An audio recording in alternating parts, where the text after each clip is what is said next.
नमस्कार, मैं प्रवीण गौतम। दोस्तों, एक पत्रकार की भूमिका में हमने कई ऐसी खबरें बनाई हैं जहां चुनाव आयोग को जगाया है, वीडियो दिखाए हैं, बयान सुनाए हैं कि यह चुनाव आयोग जागो और इन पर एक्शन लो। लेकिन आज तक इतना खतरनाक वीडियो नहीं देखा जो बिहार की राजनीतिक मार्केट में आया है।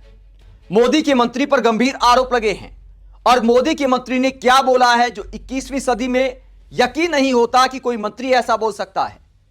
जो बयान इस बात को दिखाता है कि मानो इस देश में चुनाव आयोग जिंदा ही नहीं है, कोई सिस्टम ही देश में नहीं है। अराजकता के युग में एक बार फिर से बिहार को ले जाने की बात की जा रही है और देश के प्रधानमंत्री चुनावी रैलियों में आरोप लगाते हैं कि दूसरे दलों के नेता बंदूक के दम पर, कट्टे के दम पर, दुनाली के दम पर चुनाव जीतने की तैयारी कर रहे हैं। यहां पर तो प्लानिंग की जा रही है, बताया जा रहा है मंत्री के द्वारा कि कैसे चुनाव जीतना है, कैसे विपक्षी लोगों को वोट नहीं डालने देना है, उनके साथ क्या करना है, उनको कैसे कमरे में बंद करना है। यह बयान बहुत खतरनाक है। मोदी के मंत्री पर आरोप लगे हैं। अगर यह वीडियो सच्चा है तो चुनाव आयोग को सख्त कार्रवाई करनी चाहिए और ऐसे मंत्री को कायदे से जेल में होना चाहिए। अगर यह वीडियो झूठा है तो फिर चुनाव आयोग को बताना चाहिए कि भैया एआई से बनाया गया है, क्योंकि बड़े बड़े वकील, बड़े बड़े पत्रकार, विपक्षी दल इस वीडियो को दिखा रहे हैं और चुनाव आयोग को बोल रहे हैं, ज्ञानेश गुप्ता को बोल रहे हैं कि हे ज्ञानेश गुप्ता, इतना भी धृतराष्ट्र मत बनो। 21वीं सदी में आपका मखौल बनाया जा रहा है। और मोदी के मंत्री पर क्या आरोप लगे हैं, किस मंत्री पर आरोप लगे हैं? वो मंत्री जो पटना के रोड शो में एकदम पीएम मोदी के बगल में बैठे थे। लोग सवाल उठा रहे हैं कि क्या पटना के रोड शो के बाद पीएम मोदी ने यह कहा था कि जाकर अनंत सिंह का प्रचार करो, बेचारे जेल में चले गए हैं। कई बातें और भी उन्होंने बोली हैं अनंत सिंह के बारे में, चुनाव को अनंतमय बनाने की बात की है। उसके बाद क्या बोला है, एक नया वीडियो सामने आया है जिसे लेकर बवाल कट गया है। आरजेडी की प्रवक्ता प्रियंका भारती ने वीडियो शेयर किया है और कहती वोटिंग के दिन विरोधी नेता को घर से निकलने नहीं देना है, घर में पैक कर देना है, अगर ज्यादा हाथ पैर जोड़ेगा तो अपने साथ ले जाकर वोट गिराने देना है। लल्लन सिंह का यह बयान बताया जा रहा है। इलेक्शन कमीशन, बिहार चुनाव आयोग, क्या आप नींद से जागकर इन महोदय के बाहुबली बोल वाली वीडियो की सत्यता चेक करेंगे और उचित कार्रवाई होगी। इसके बाद आरजेडी ने भी इसे शेयर किया है। आरजेडी की ऑफिशियल हैंडल पर इसे शेयर करते हुए क्या कहा गया है, केंद्रीय मंत्री लल्लन सिंह चुनाव आयोग की छाती पर बुलडोजर चढ़ाते हुए कह रहे हैं कि गरीबों को वोटिंग के दिन घर से निकलने नहीं देना है, घर में बंद कर देना है, अगर ज्यादा हाथ पैर जोड़ेगा तो अपने साथ ले जाकर वोट गिराने देना है। कहां है मरा हुआ आयोग? तो राष्ट्रीय जनता दल चुनाव आयोग से सवाल पूछता है कि कहां है मरा हुआ आयोग। अब बयान आपको सुनाते क्या कहा लल्लन सिंह ने, क्या आरोप लगे हैं, जरा सुनिए।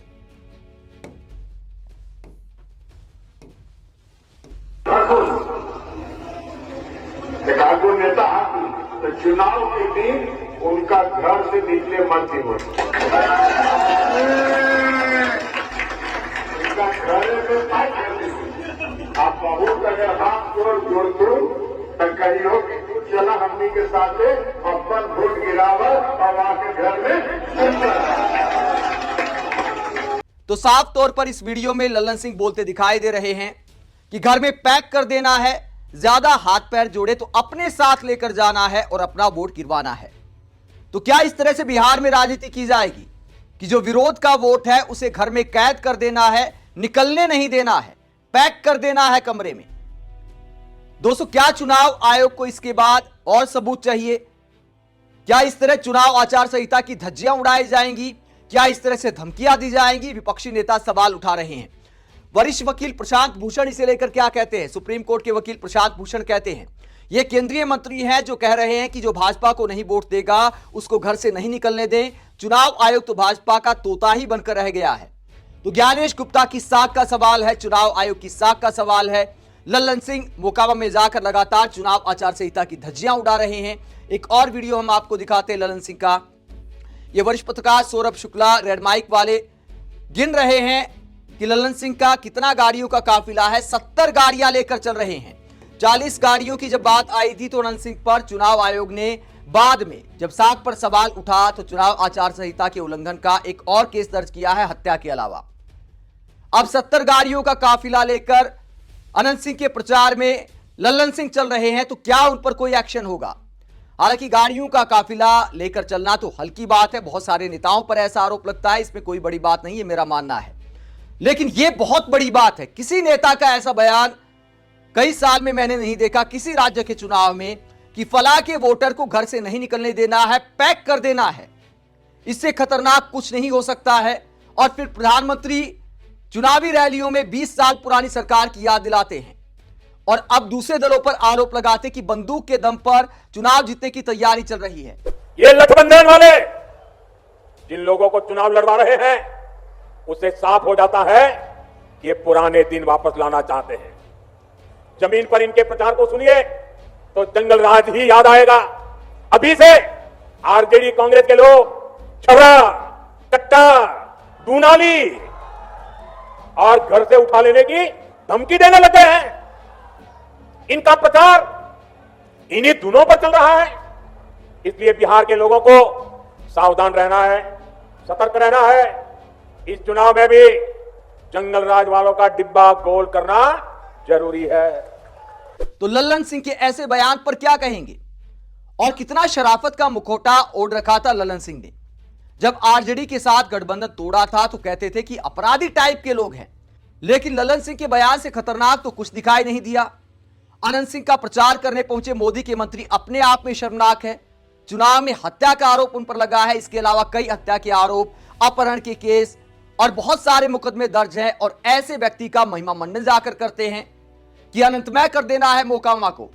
लल्लन सिंह, राजीव रंजन उर्फ लल्लन सिंह ने मोकामा में एक सीट पाने के लिए गिरने की पराकाष्ठा पर जाते हुए क्या बयान दिया है, जरा सुनिए।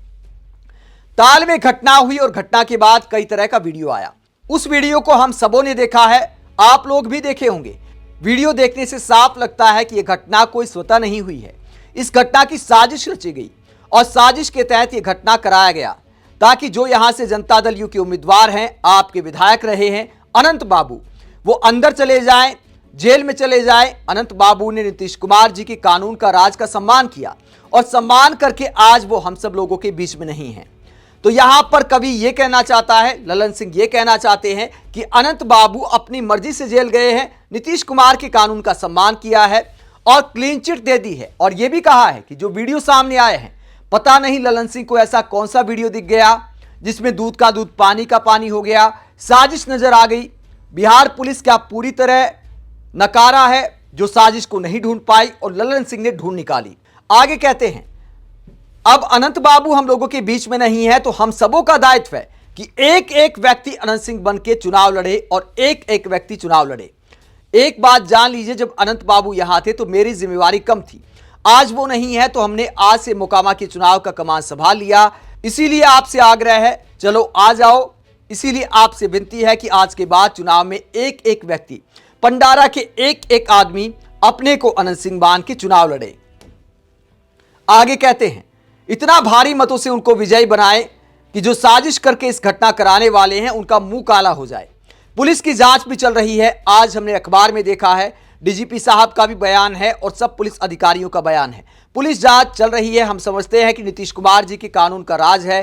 पुलिस जांच में सच्चाई उजागर होगी और सभी साजिश करने वाले लोग उचित जगह पर पहुंच जाएंगे जो उनका स्थान है। आगे लल्लन सिंह कहते हैं, इसीलिए आज कोई भाषण नहीं, हम सिर्फ आपसे यह आग्रह करने आए हैं कि आज से कमान संभाल लीजिए। कमान हम भी संभाल लिए हैं, आप लोग भी कमान संभाल लीजिए। एक एक आदमी टाल के एक एक गांव में, सड़क पर, पूरा यहां से लेकर बाहर तक सब लोग फैल जाइए। अनंतमय पूरा मोकामा विधानसभा को कर दीजिए। यही आग्रह करने के लिए आए हैं। और अनंत बाबू जब जीतेंगे, नीतीश कुमार जी का हाथ मजबूत होगा। तो लल्लन सिंह कहते हैं, एक अपराधी के लिए, हत्या के आरोपी के लिए जिसे पुलिस ने गिरफ्तार किया है, उसके लिए कहते हैं कि अनंतमय कर दो पूरी मोकामा विधानसभा को। तो सारे नकाब हटकर सामने आ गए हैं। ये वही लल्लन सिंह है जो पीएम मोदी के बगल में खड़े होते हैं। तो क्या देश के प्रधानमंत्री को उन्हें नहीं समझाना चाहिए कि भैया मेरी छवि का ही थोड़ा सा ख्याल रखो। लेकिन हकीकत यह है कि साम दाम दंड भेद, किसी भी तरीके से चुनाव जीतना है। जनता को मूर्ख मान लिया गया है कि रैलियों में कुछ बोला जा सकता है और उसके विपरीत अपने गठबंधन के लोग कुछ भी कर सकते हैं। आप इस पूरे मुद्दे को लेकर क्या सोचते हैं, कमेंट बॉक्स में अपनी राय जरूर दें। साथ ही चैनल को सब्सक्राइब भी करें। नमस्कार।